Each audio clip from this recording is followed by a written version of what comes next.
I am a 40-year-old man, and my wife, Miley, is 38 years old.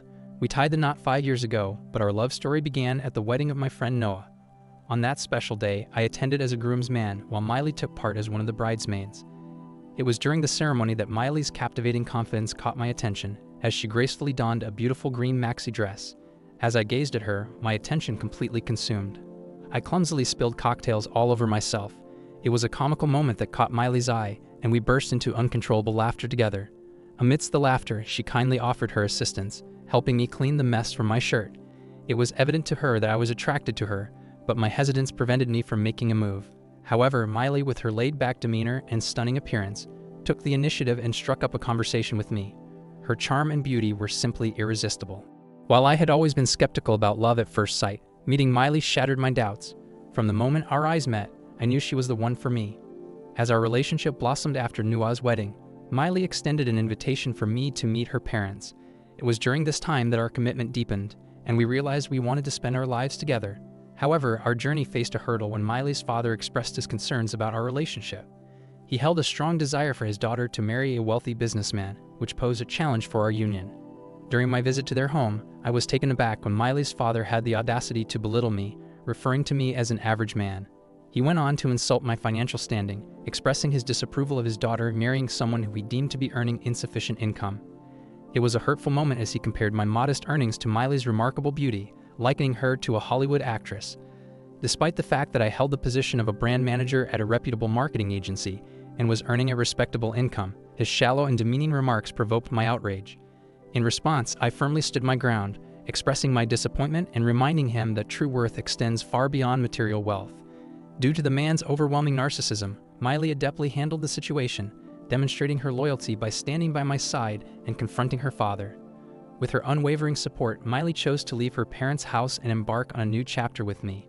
Merely a week later, we organized an intimate ceremony to celebrate our union and exchange vows, bringing us great joy. Having such an understanding and encouraging partner as my wife filled me with immense happiness, particularly as Miley deliberately chose to invite her mother alone, omitting her father from the guest list.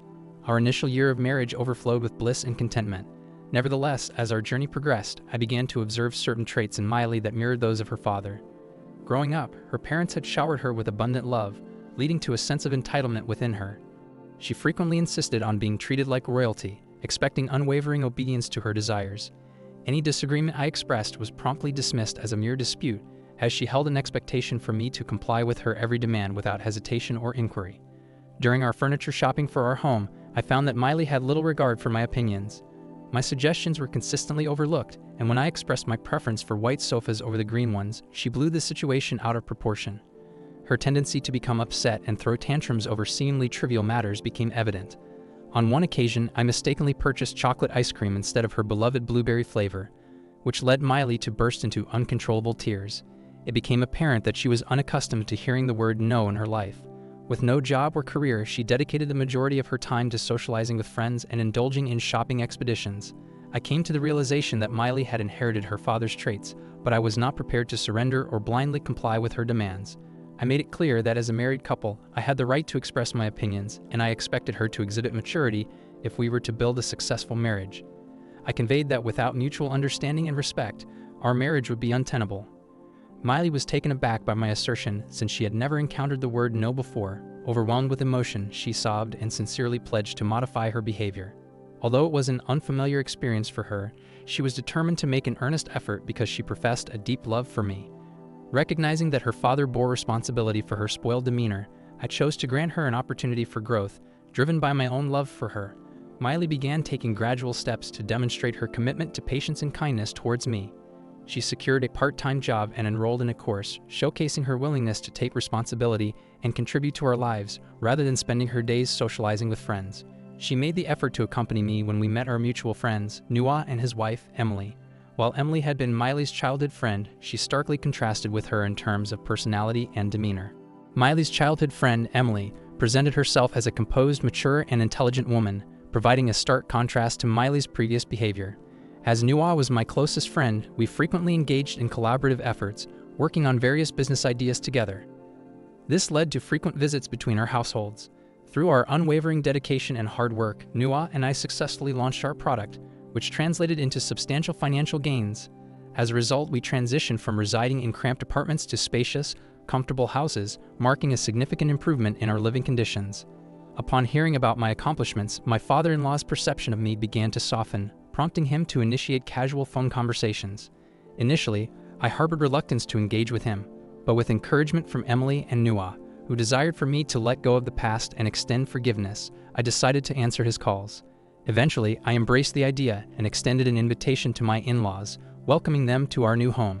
When my father-in-law accepted the invitation and visited our opulent abode, he was taken aback by the extent of our newfound prosperity, as he had never anticipated my success.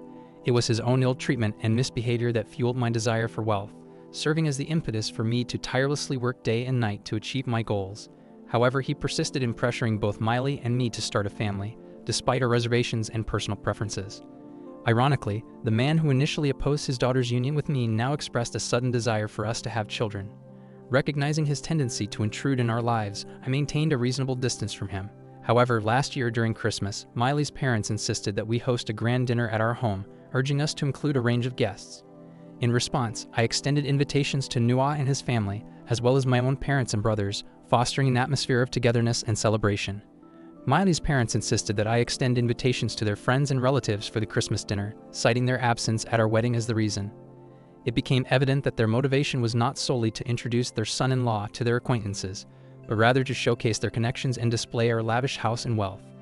Despite their desires, I declined to invite a large number of people, choosing instead to maintain a more intimate gathering.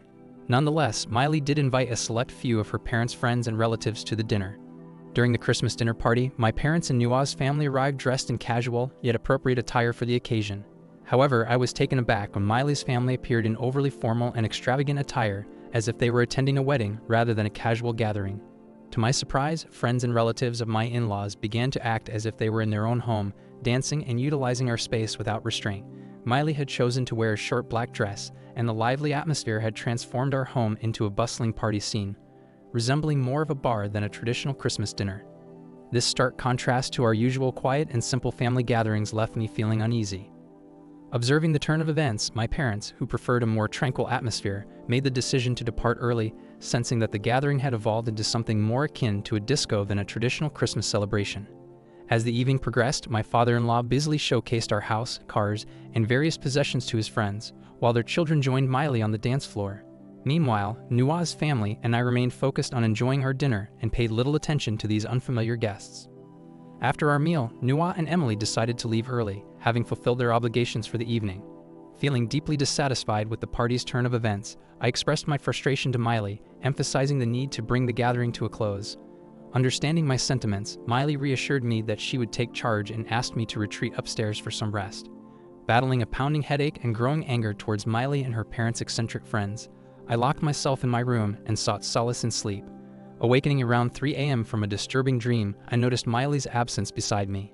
Curiosity piqued, I decided to descend the stairs to investigate.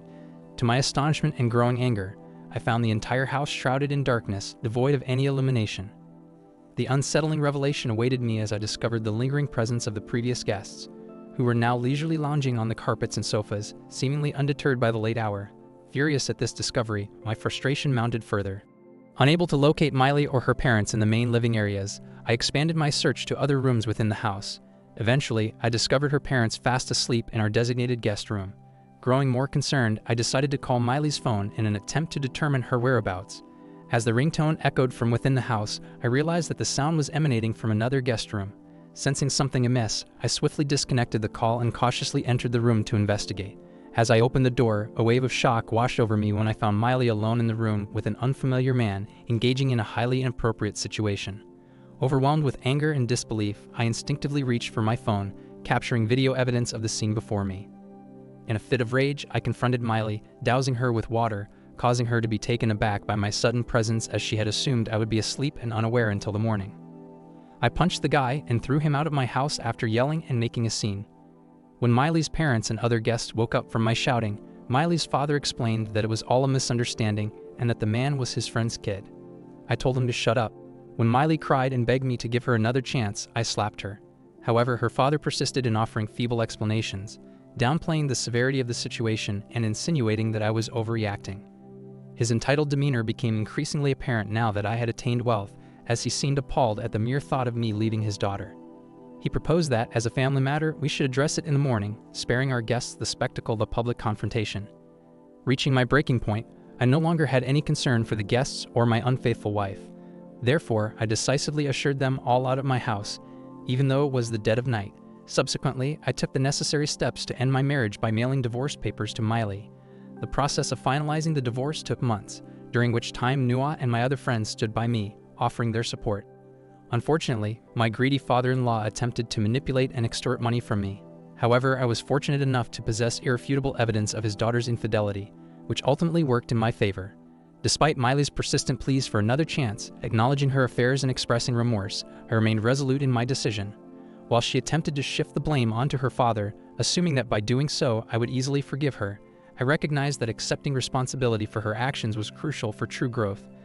While I had initially given her opportunities due to her entitled behavior stemming from her upbringing, the betrayal caused by her infidelity was a breach of trust that I couldn't overlook. However, I found it challenging to forgive infidelity, as I firmly believe that it is a conscious choice. Miley, being a grown woman, was well aware of the implications of her actions and must take responsibility for them.